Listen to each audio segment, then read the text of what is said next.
ஹே mummy's, ரொம்ப sorry, என்னால் daily videos போட முடியல. ஆஃபீஸில் ஒர்க் நிறைய இருக்கிறதுனால வீக்லி ஒன்ஸ் வந்து நான் போடணும் அப்படின்னு நினச்சிட்ருக்கேன். ஸோ இது வந்து ஜோவர் ஃப்ளார். நான் இதில் வந்துட்டு லேயர் பராத்தா தான் பண்ண போகிறேன். ஸோ இதில் வந்துட்டு நீங்கள் எப்பவும் போல் நார்மலாக ஸ்ப்ரெட் பண்ணிவிட்டு கொஞ்சம் பெருசாக ஸ்ப்ரெட் பண்ணிவிட்டு ஒரு சைடு கட் பண்ணிவிடுங்க.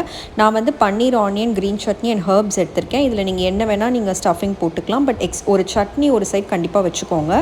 அப்போ தான் அது நீங்கள் வந்துட்டு இந்த மாதிரி ஒன்றுக்கு மேலே ஒன்று மடக்கி அதை வந்து குக் பண்ணி சாப்பிட்றப்ப கொஞ்சம் நல்லாயிருக்கும். இல்லைனா ரொம்ப ட்ரையாக இருக்கிற மாதிரி இருக்கும்.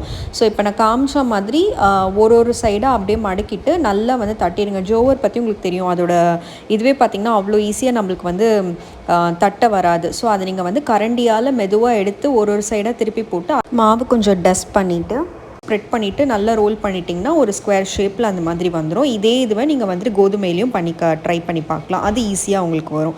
ஸோ இது கூட சைடிஷே தேவையில்லை, அப்படியே சாப்பிடலாம். ரொம்ப ஹெல்தி, குழந்தைங்களுக்கு கொடுங்க. நீங்களும் நிறைய சாப்பிட்டு என்ஜாய் பண்ணுங்கள்.